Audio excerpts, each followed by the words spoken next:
कल तो मैं 123 में से 100 बूथों में गया हूँ कम से कम। अंदर नहीं गया मैं, अंदर में जाने का अधिकार नहीं था। तो अधिकार तो उनका भी ना था, सरकार वालों का।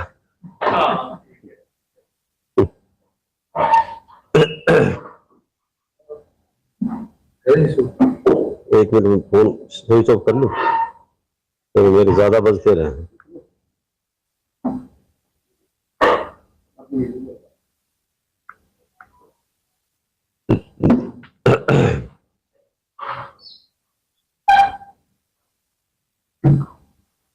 कल जो चुनाव हुए, भादरगढ़ वासियों को इसके लिए मैं बहुत बहुत धन्यवाद देता हूं कि बहुत शांति प्रिय तरीके से चुनाव में हिस्सा लिया। और प्रशासन की तरफ से भी काफी कुछ ठीक ही रहा। लेकिन कल सुबह लगभग 7:30 बजे मेरे पास एक इंस्पेक्टर का फोन आया। कहने लगे राठ साहब कहाँ हो? मैं कहा जी मैं घर पे हूँ। कहने लगा हम घर पे आ जाए? तो क्या आ जाए? 2 गाड़ियां भर करके आई पुलिस की, जिसमें एक इंस्पेक्टर था, एक सब इंस्पेक्टर था और बाकी हवलदार सिपाही थे। 10-12 का स्टाफ था। तो मैं ऊपर था उस टाइम पे। फिर मैं जब त्यातुर होकर नीचे आया, क्योंकि वहां रिहायश ऊपर है, तो वो घर के अंदर एक इंस्पेक्टर और एक सब इंस्पेक्टर, एक एएसआई, वो अंदर कमरे में बैठे थे, बाकी लोग बाहर खड़े थे। तो सब दुआ सलाम हुई। मैंने उनसे पूछा भाई बताओ क्या हाल चाल, कैसे आए? कहने लगे जी हम तो सिर्फ आपको ये कहने के लिए आए हैं कि आप घर में ही रहो, बाहर ना जाओ। मैं क्या क्यों? क्या वोट डालने नहीं जाऊं क्या मैं? तो बोले नहीं, वोट तो हम डलवा ले आऊंगे आपकी। मैं क्या कारण क्या है ये बताओ? बोला जी सरकार का आदेश है कि इनको घर में रखना है। मेरा दिखाओ आदेश। उनके पास वर्बली था, लिखित में नहीं था। बोले जी वर्बली आदेश है। मैं क्या भाई ये गलत है, मैं इस आदेश को मानने की बात देनी हूं। बोले जी आदेश है ये। मैं क्या मेरी वोट तो डाल दोगे? वोट तो मेरा अधिकार है। बोले जी वोट हम डलवा देंगे। मैं थारी गाड़ी में बैठ के थोड़ा जाऊंगा। बोले आप अपनी गाड़ी में चलो। मैं अपनी गाड़ी में बैठ गया। उन्होंने एक गाड़ी मेरे आगे लगा ली, एक पीछे लगा ली और बूथ तक गए वो। फिर उन्होंने गाड़ी साइड में खड़ी कर दी। मैं अपनी वोट डाल करके आया। मैंने मेरा भांजा ड्राइवर उसको कहा तो इसने 200-300 को जाकर रख, गाड़ी आगे खड़ी कर लेना। बाहर भीड़ बहुत ज्यादा थी उस टाइम पर। मैं वोट डाल के आया 10-15 मिनट के बाद। तो मैं बाहर निकल के और जाकर के अपनी गाड़ी में बैठ के मैं चल गया। तो उन्होंने मेरे को देखा नहीं निकलते हुए, और मैं अपनी गाड़ी में बैठ के बादड़ी रोड पर जब आ लिया। जब उन्होंने देखा बाहर भीतर देख के आए तो मैं मिला नहीं। तो लंबी लाइन लग रही थी। तो मैंने उनसे, एक मेरा जहां बूथ था, मैंने उनसे रिक्वेस्ट कर ली भाई मैं पहले डाल सकूं? बोले जी डाल दो। तो वो फिर उन्होंने मेरे पास फोन किया। चले गए सब कहाँ चले गए? मैं कभी मैं बादड़ी रोड पर आ लिया। बोले जी फिर आप दफ्तर में बैठोगे? मैं हाँ दफ्तर में बैठूंगा। मैं आगे ऑफिस में बैठ गया। उसके बाद वो आए, दोनों गाड़ी सामने खड़ी करी। मैं बाहर बैठा, दिख गया उन्हें मैं बैठा। बोले बोला बोला जी फिर आप ऑफिस में रहना जी, बाहर ना जाना। मैं ठीक है कोई बात। फिर जो निकल लिए तो मैं अपनी गाड़ी लेकर के सबसे पहले वार्ड नंबर 9 में गया। और फिर पूरे भादरगढ़ के 123 में से कम 100 बूथों अंदर नहीं गया मैं। मुझे पता था कि अंदर जाते ही गिरफ्तार कर लेंगे, और वो था भी गैर कानूनी। बीजेपी के नेता, उनके जिला के प्रधान और उनके प्रभारी वो बेखटके से अंदर जा रहे थे, जब कोई जो है कानून के मुताबिक वो जा नहीं सकते। तो कौशिक साहब भी जा रहे थे अंदर। मैं अंदर नहीं गया, लेकिन मैं बाहर अपने कार्यकर्ताओं से मिल करके आया। और भादरगढ़ जनता ने भरपूर प्यार दिया है, और ये रिजल्ट परसों आप सबके सामने होगा। अब भी मेरे पास सुबह एक मैसेज आया था कि ये सरकार जो है वो कुछ भी करा सकती है रिजल्ट में, जैसे यूपी में हुआ है, कई जगह हुआ है। इन्होंने ये धारणा बना रखी है कि किसी भी सूरत में बीजेपी के चेयरमैन को डिक्लेयर करना है। मैं सरकार को ये बताना चाहूंगा कि इस किस्म का गैर कानूनी काम करने की हिम्मत ना करें। बहादुर जनता है और ये किसी भी सूरत में बर्दाश्त नहीं होगा। अगर गैर कानूनी काम करने की सरकार काम करेगी तो फिर उसका संदेश भी अच्छा नहीं जाएगा, और ये बात हम बर्दाश्त भी नहीं कर सकते, बहादुर जनता बर्दाश्त नहीं कर सकती, क्योंकि जनता का समर्थन है हमारे साथ, और जन समर्थन को अगर दबाने की कोशिश की गई तो फिर उसका रिजल्ट भी अच्छा नहीं आएगा। जहां तक बात चुनाव की है, चुनाव में बढ़ चढ़ के लोगों ने हिस्सा लिया, लेकिन मुझे ये एक बात कहते हुए अफसोस भी है कि सरकार ने इस किस्म का षड्यंत्र रचा कि भादवड़ के मतदाताओं की कम से कम 15,000 से के आसपास वोट एक वार्ड से दूसरे में, दूसरे से तीसरे में, तीसरे से चौथे में। अब वार्ड नंबर 13 की कुछ वोट लाइन पार मिली, लाइन पार की वोट लाइन इधर मिली, सेक्टर 9 में मिली, 6 में मिली, 3 में, मतलब लोगों को परेशान कर दिया, इसलिए वोट परसेंटेज कम आया है। वोट परसेंटेज अब एमएलए वाले इलेक्शन में इससे ज्यादा परसेंटेज थी, एमपी वाले में इससे ज्यादा थी, पार्षद वाले में तो ज्यादा होनी चाहिए थी। भाई पंचायत के चुनाव में गांव में 90% पोलिंग हो जाती है, 95% भी हो जाती है, यहां भी हुई थी, हम भी आस लगा रहे थे 70% से ऊपर जाएगी।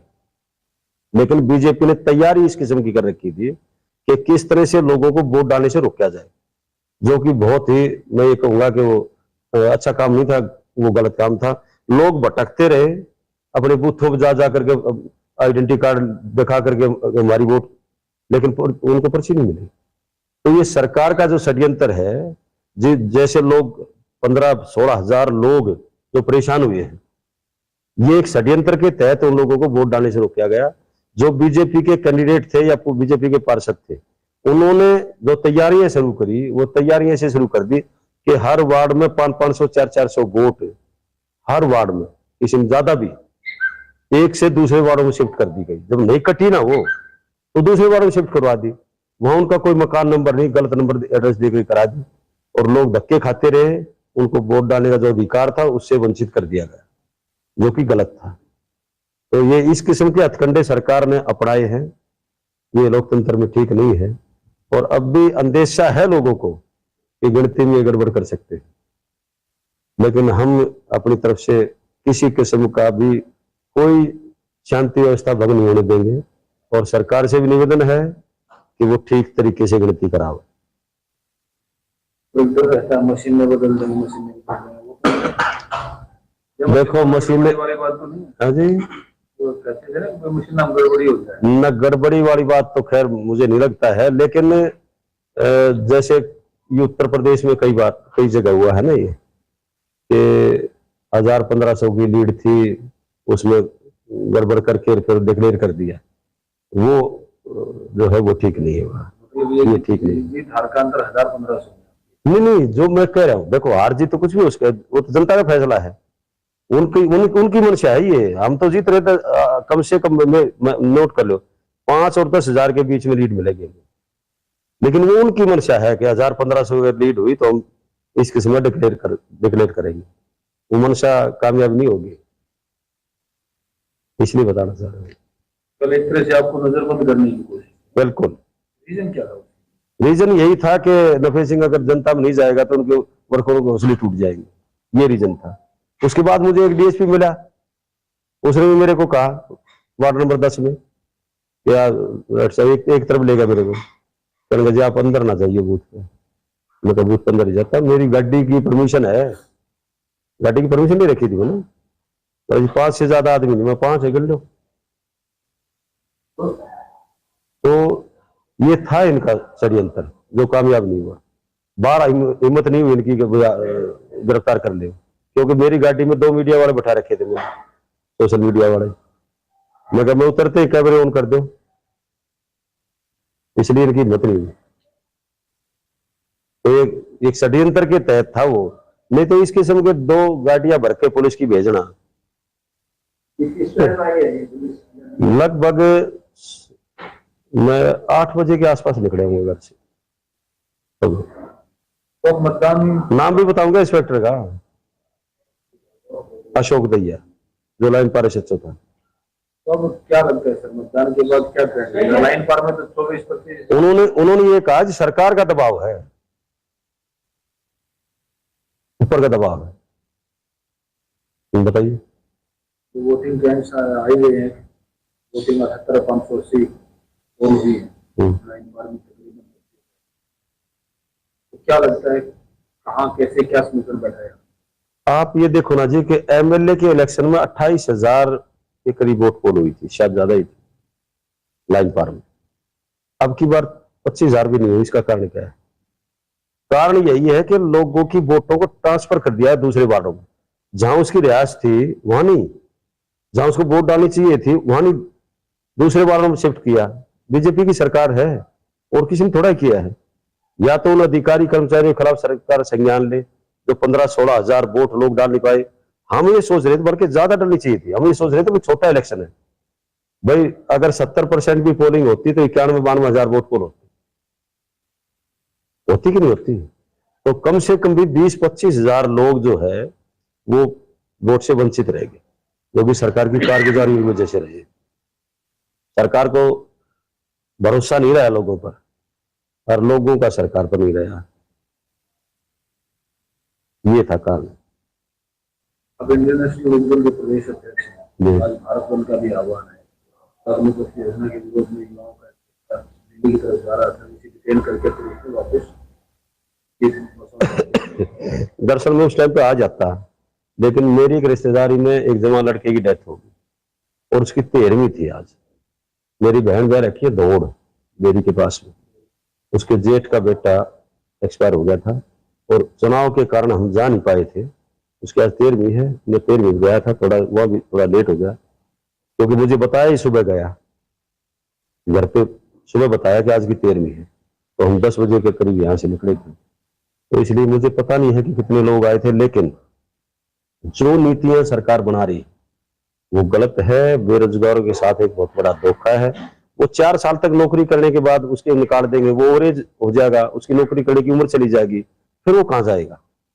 मतलब पता नहीं कौन सलाहकार इनके किस किस्म की सोच के तहत ये काम कर रहे हैं। नौजवान वैसे भी बहुत ज्यादा चिंतित है कि उनको नौकरी नहीं मिल रही। तो ये अगर सरकार चाहती है कि भाई इस फौज को भी प्राइवेट हाथों में दे दे तो फिर देश स्वतंत्र नहीं रह पाएगा। इस बात की चिंता उन नौजवानों को भी, इस पूरे देश के लोगों को। सरकार क्या सोच रही है कि फौज में हम 4-4 साल कॉन्ट्रैक्ट बेस पर नौकरी देंगे? ये गलत सोच के तहत चलते हैं। फौज के जनरलों को आगे कर दिया कि वो बयान देंगे। नीतियां सरकार बनाती है, लागू अधिकारियों से कराती है। क्या पागल है क्या लोग देश के? कुछ ही पेश करके आगे बढ़ा दे। कृषि कानून वाला असर होगा इस कानून का भी। माफी मांगनी पड़ेगी देश के प्रधानमंत्री, रक्षा मंत्री को वापिस लेने पड़ेंगे। गलत तरीके हैं।